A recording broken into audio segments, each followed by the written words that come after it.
मित्रांनो, आपण काळ काम योग हा चॅप्टर बघणार आहोत पार्ट फर्स्ट. तर आपण बेसिक टू ॲडव्हान्स बघणार आहोत. जर जर काम समान असेल, समजा जर काम समान असेल, जास्त मजुरांना कमी दिवस लागतील आणि कमी मजुरांना जास्त दिवस लागतील. तर फॉर एक्झाम्पल बघा मित्रांनो, मित्रांनो आपल्याला सोयाबीन 2 बॅग सोयाबीन कापायची आहे.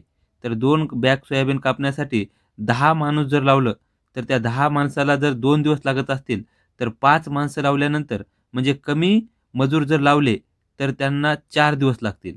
म्हणजे जास्त मजुरांना कमी दिवस लागतील मित्रांनो आणि कमी मजुरांना जास्त दिवस लागतील.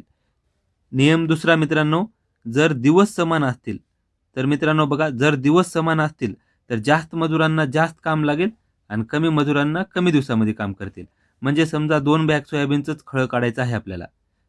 तर जास्त दिवस म्हणजे दिवस जर सेम असतील, समजा 10 दिवस आहेत. 10 दिवस असतील, तर जास्त मजुरांना जास्त काम होईल आणि कमी मजुरांना कमी काम होणार. कारण दिवस तर सेम आहेत, 10-10 दिवस आहेत.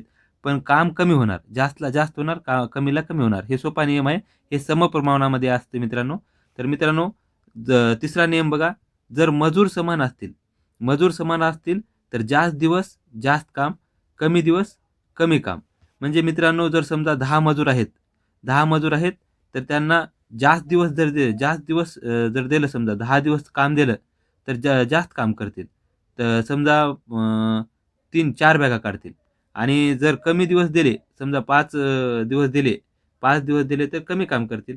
तर किती 2च बॅग सोयाबीन काढतील. तर अशा प्रकारचे व्हिडिओ बघण्यासाठी आपल्या चॅनलला सबस्क्राईब करा मित्रांनो.